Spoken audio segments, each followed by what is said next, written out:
Today, we're continuing in our worship series for Advent, which is about a journey. Today we're going to be listening to the word from Isaiah, the 11th chapter, beginning with the first verse. I want you to listen for a fresh new word from God today. A shoot shall come out from the stump of Jesse, and a branch shall grow out of his roots. The Spirit of the Lord shall rest upon him, the Spirit of wisdom and understanding, the Spirit of counsel and might, the Spirit of knowledge and the fear of the Lord. His delight shall be in the fear of the Lord.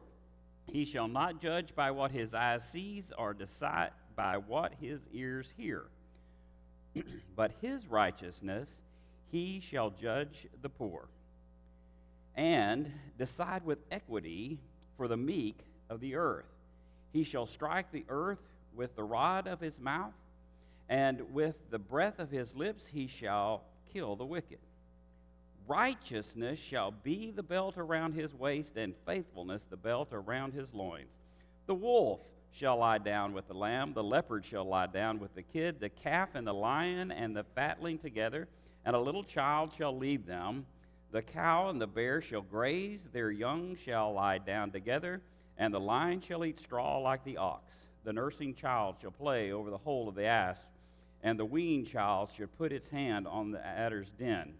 They will not hurt or destroy on all of my holy mountain, for the earth will be full of the knowledge of the Lord as the waters cover the sea. On that day the root of Jesse shall stand as a signal to the prophet, to the people, and the nations shall inquire of him, and his dwelling shall be glorious. Then from the Gospel of Matthew,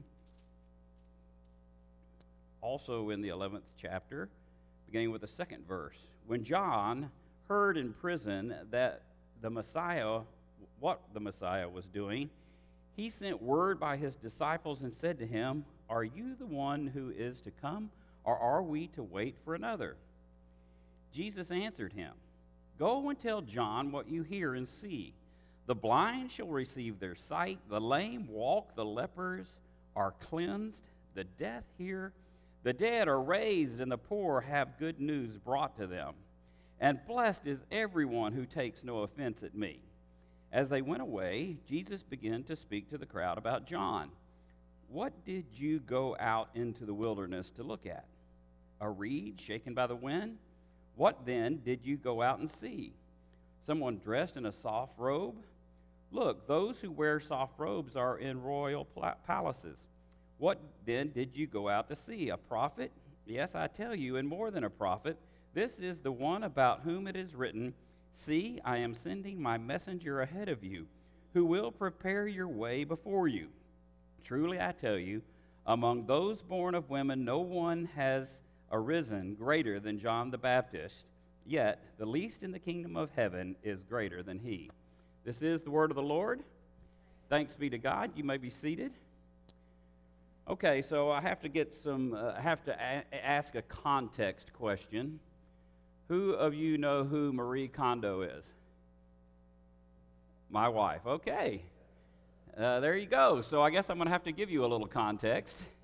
Marie Kondo is someone who has a series on Netflix, and it's about decluttering your life and your home. She's from Japan. Now some people are going, "Oh, yeah, I've heard a little bit about that." Okay. So her show is actually called Tidying Up with Marie Kondo, and it's been widely a phenomenally accepted show.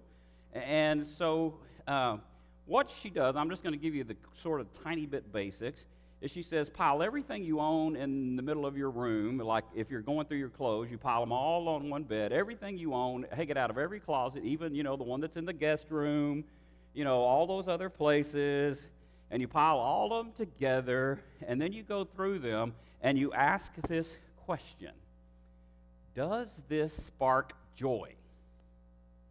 Okay? And if it does, you keep it.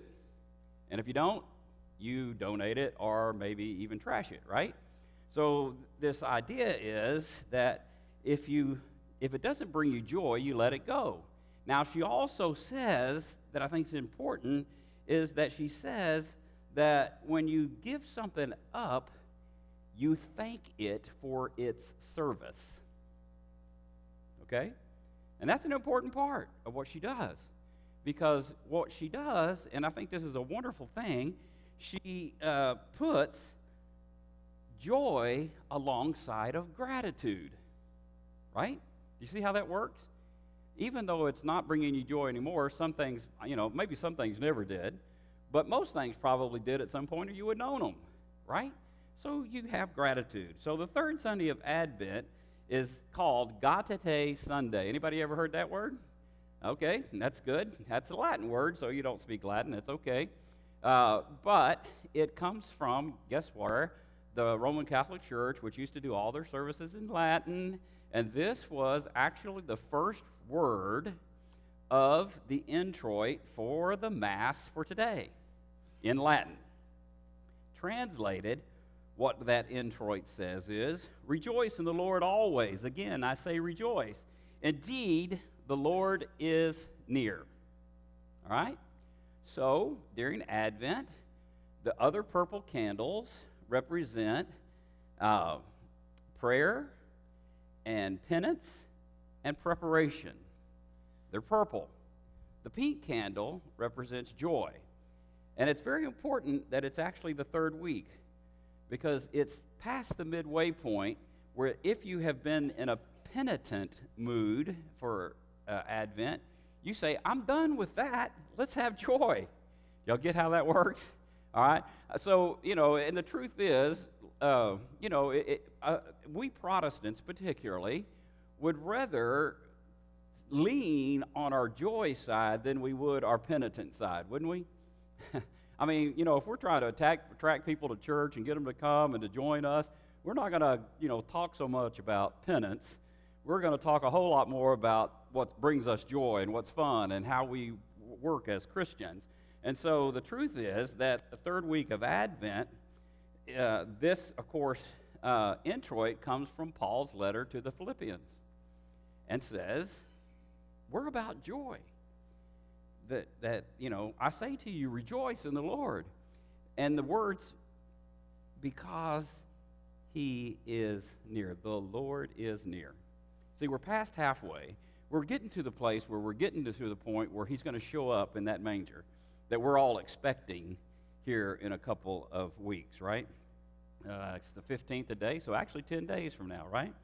And the third Sunday of Advent, as all other Sundays should be, a Sunday of celebration. Every Sunday in Advent is also a feast day. It's a day of celebration. It's a day of joy. But today is especially a day that we should think about that word when we say, again I say rejoice. Okay? So now, our reading from Isaiah sort of drips with joy in a lot of ways. It's a desert culture, and they have images of flowing water and other things. Did I read the wrong Isaiah text? Yeah, I did. Okay, that's good. I was just thinking, that's not what I read. Well, let me just tell you a little bit about the text. I'm not going to read it. It's too long. But it drips with joy. Maybe I should go back and read it. It's about green in the desert. It's about bringing that place back to life. It's about the nation of Israel coming back into the Holy Land. And almost everywhere you see images of, grasses and rushes and reeds that are being fed by water. And to be honest with you, it's almost like it's a little bit overwhelming. Isaiah, but he gives us an insight into the nature of our joy. Because this is what he says.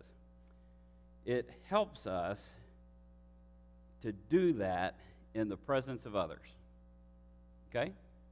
Now, I've talked a little bit about community for a while, but I want you to think about this in response to particularly joy in the nation of Israel. Okay? And as they come back into the promised land, when they are wanting to experience joy, Isaiah says to them, strengthen the weak hands. Now, let me ask you a question. Do you think that means to use one of those grip things and get your hands strong so that you can have a good grasp of things? Absolutely not. In Isaiah's text, it is for me to strengthen your hands, or you to strengthen your hands. Do you understand how that works? It's a community. It's a place where you do what you can to strengthen me, and I do what I can to strengthen you. That's what Isaiah says when he says strengthen the hands, and it's a statement designated to remind us we're here to help one another. That's what community is all about.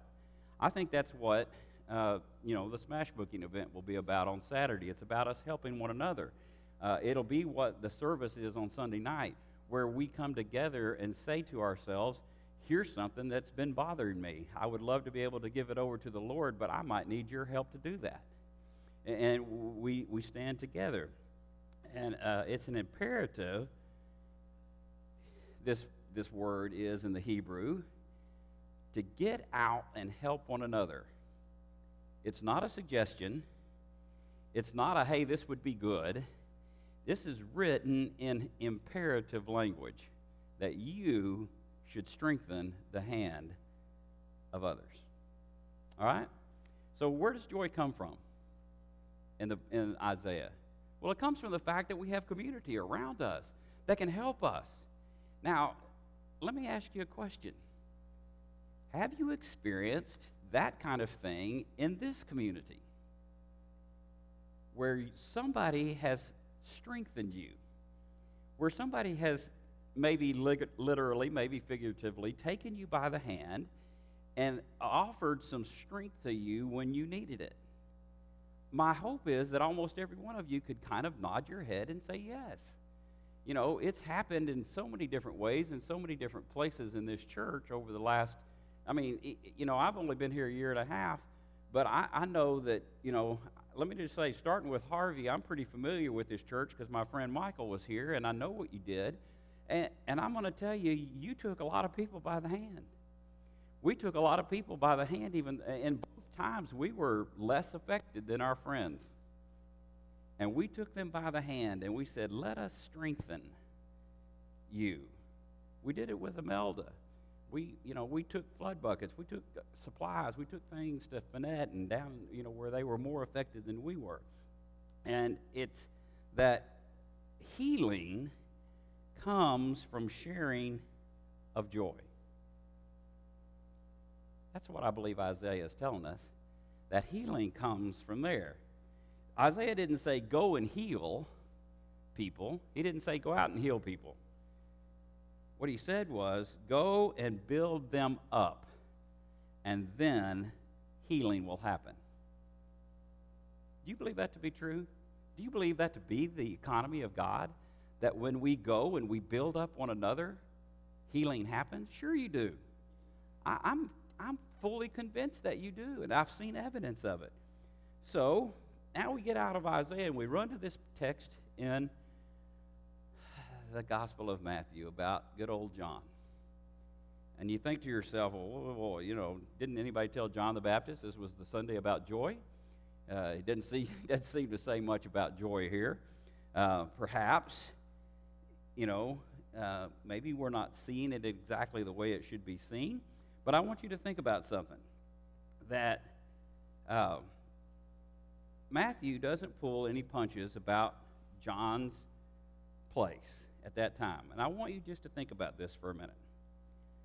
A couple of chapters prior to this, John is the first one who recognizes Jesus as the Messiah and claims him to be Messiah and says, I shouldn't baptize you. You should be baptizing me. I'm not even worthy to untie your sandal. All those things, right? John has made those statements. But it's very clear that John now is in prison. You know what for?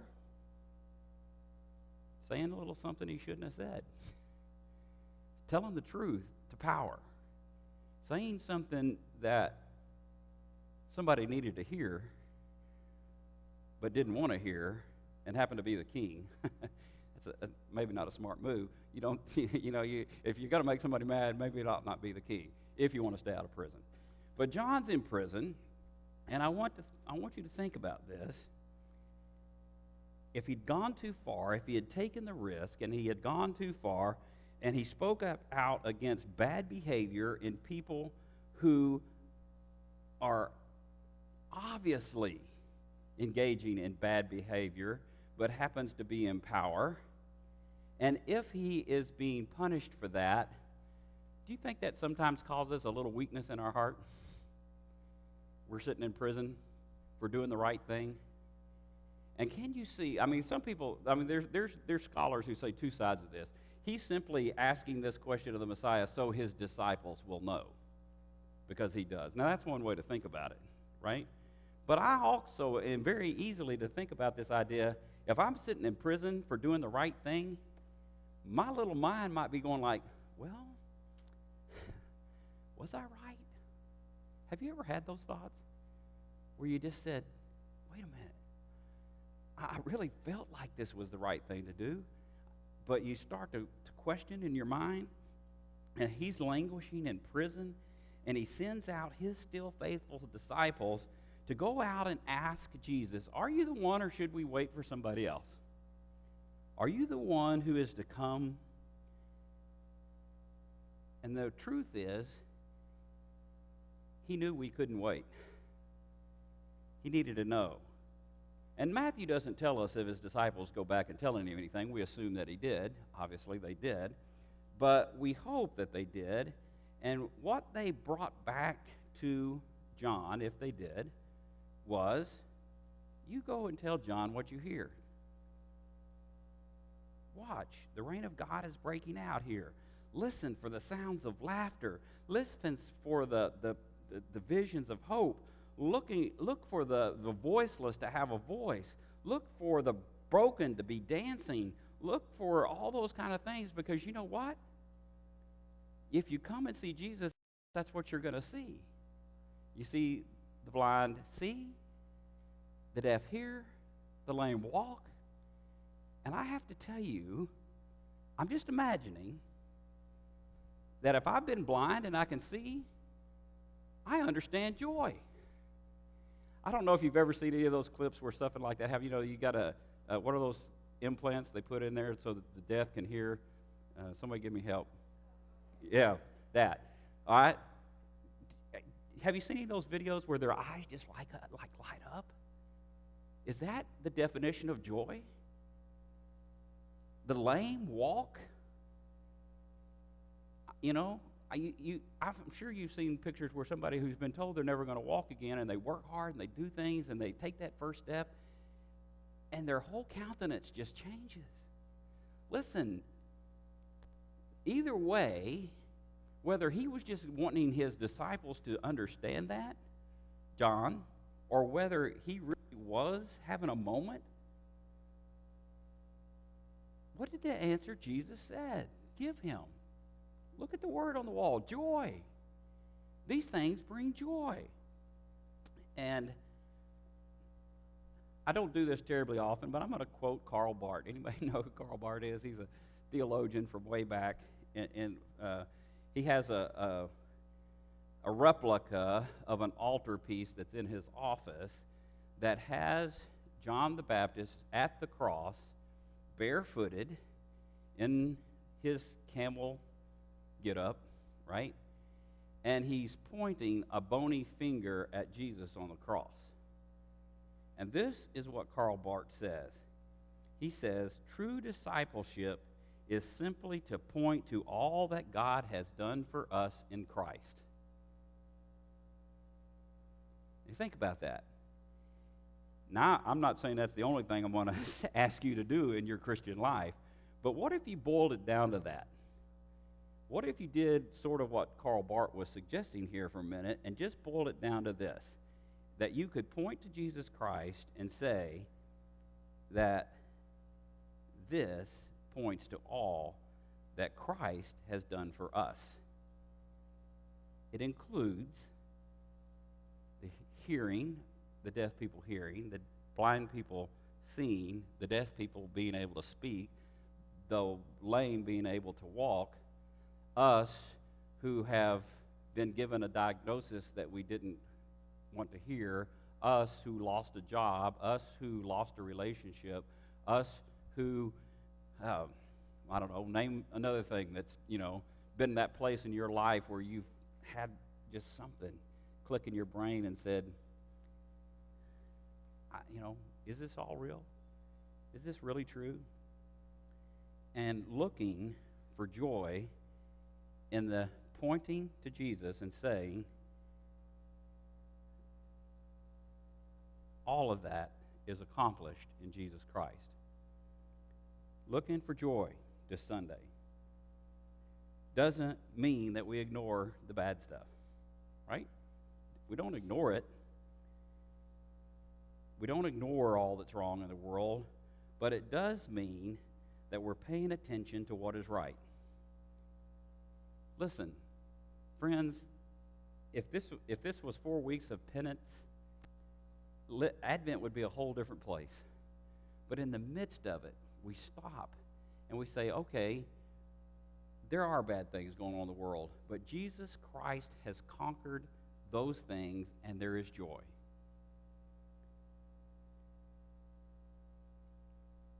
And it's a sign for us that God is still at work. God is still at work in us on this Sunday, when we can acknowledge all around us and still say, the blind see. I have joy. Christ has changed my life. What was is not anymore because of that bony finger pointing at Jesus Christ. Amen.